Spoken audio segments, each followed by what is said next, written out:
Hello and welcome to this GLOBEClaritas What's New in version 7.2 release of the software. The 7.2 release went out to customers on the 17th of February 2021, and the supported operating systems for this release are CentOS RHEL 7 and 8 and Ubuntu 18 and 20.04, along with support for Claritas on Windows via the Segd middleware solution.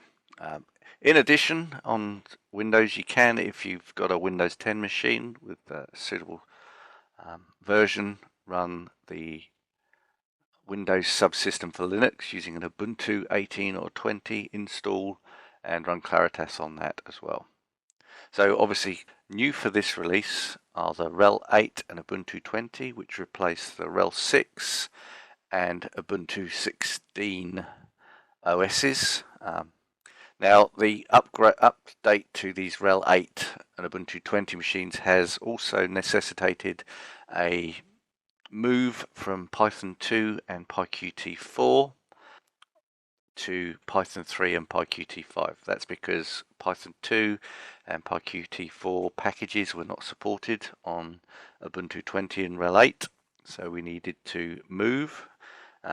The option obviously was to support both Python 2 and 3 and PyQt4 and 5 because of the span of the different operating systems we've got, but we decided at this point that it was better for us in terms of supportability and for users in terms of long-term maintainability of the software to move at this point from Python 2 and PyQt4 to Python 3, PyQt5, and only support the one version of each.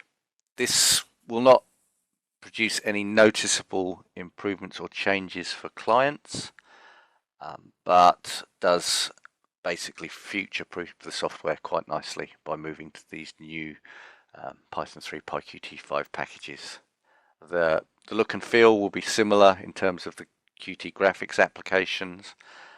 In terms of Python 2 to 3, if you've got any scripts or code that you use in Griffon or Run Python, then that may require you to check and update for Python 3 compatibility, but I think generally you should be okay. So I'll move on to some of our other functionality. So I'll basically introduce some of what's new in Segd. So as we have in the last few releases, we've tried to do something in Segd to make it a little bit more valuable to users in terms of functionality and capability. So as I'm sure you're aware, last release we added the ability to filter in the dataset window based on line selection or phase selection, so i.e. stage or phase of job or line number being processed. So if you've got a project with multiple lines, you can filter down and just show data for a particular line, or filter down and show all the lines but for a particular stage. So that's functionality we put in for 7.1. In this release, what we've done is tried to add capability so that Segd can also allow you to manage and manipulate key metadata support files that Claritas uses. So you'll see here that now, rather than just being a header that says seismic files, it's now a button. If we click on that, you can see it opens up and allows us to select from seismic files, velocities, statics, or geometry. So if I click on velocities, you'll see it now shows the different velocity fields present in this project. It's one of our tutorial data sets, so it's got the typical pass 1 to 4 GNS ones, an initial NMO, a MIG model, and some other bits and pieces. So if I click on one, if I double click on an NMO field, it should bring up the Isovels application. There we go. Bring that to the fore. So again, we can basically do whatever we want to do in here in terms of manipulation. We could export as a text file or another velocity format. We can do some editing, smoothing, convert to interval velocities, etc. So I'll quit and discard that there. If I right mouse button click on here, you can see that other options are that we can open it in the XSD editor. We can view the text file, or we can apply a static or floating datum shift to the velocity field if we need to. Or we can just do a very basic RMS to interval conversion correction. We can rename the velocity field if we've accidentally given it the wrong name, or we can delete files, or we can look at the properties, i.e. how big a file, etc. it is, or who created it. Similarly for statics, if I open that up, again, if I double click on it, it brings up the relevant application to view it. So in this case, it's the view shift data application. And then if I right mouse button, it'll allow me to, on a shift file, it will allow me to view statics, view text of the file, edit text file, or rename. Again, other formats, it will allow me to just view text file or edit the text file.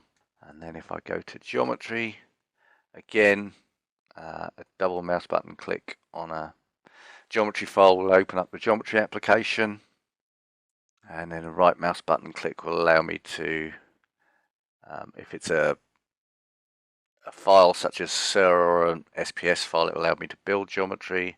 It will allow me to view the geometry if it's a .geom file, or query the geometry database, so basically bring up the interactive query option. So for something like 3D Grid, I can edit the text file, and say an example SIR file, I could build the geometry based on that SIR file. So you can see we can interact with this, and obviously we can just do something as simple as delete files as well. So that's pretty much where we are with what's new in SizeCat. Obviously, if you've got any suggestions or recommendations in terms of what we could add, if there's other support files that you believe would be useful to add a capability for SizeCat to manage, or if you believe that just an additional option in here to look at all the other different support file types would be useful, then let us know, and we can look at implementing that as part of an upcoming release. The next aspect of the new release I'd like to discuss is the batch application of crooked line binning.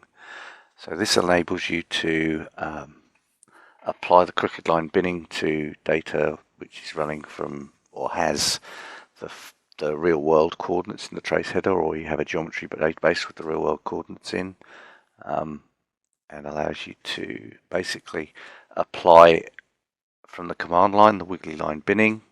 This enables you to batch process multiple lines, because you can basically create a shell script with the command line for each of these lines in that shell script, and then run the shell script, so you can process, say, 10, 20, 30, however many lines you want to in one go, rather than having to manually open the geometry application, bin line A, write out the information to the geometry database, exit, come in bin line B, so on and so forth. Takes that sort of rather manual and very slow process of each line being processed individually into one shell script, and I'll show you how that works and then display the resulting geometry on the screen in the geometry application so you can look at it. So basically the command will look something like this. So batch wiggly line underscore wiggly line minus params, which is a binning params.txt file, will look something like this information shown on the release notes here. And if I click and hit return, you'll see there's some messages come up to the screen to inform you of what it's done, around the number of CDPs processed, whether it's created the gathers okay, and that it's saved the information back into that .geom file that I've used. So I can then basically bring up the Claritas launcher, click on setup, and select the batch wiggly line geom that I've just created, and then I can say click on info and look at CDP information down the line. See that I've got CDP information now in the geometry that wasn't there before. I can draw So I could basically draw and see if I've missed any traces, but there are no lost traces at the moment. So I can go through my QCs now and make sure I'm happy with it, or I could just QC once I've applied this geometry to the trace header and QC it based on the seismic traces. Entirely up to you, but we can now automate the application of this batch weekly line gather process. So that's all I want to say about that.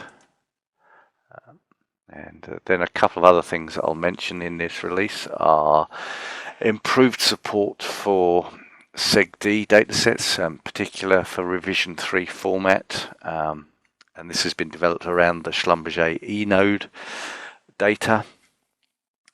So our expectation is this will work for most revision 3 format Segd datasets. There might be some tweaking needed to pull off particular information in general extended external headers or trailers, but we can work with your data if you want to send us some, if you're having any problems.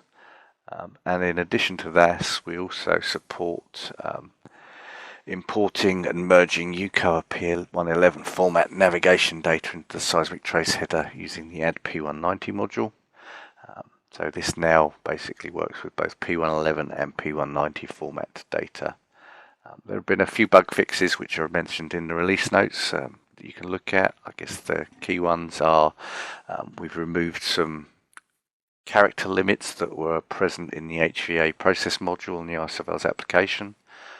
So previously the input file names were limited to 64 characters, including the path name.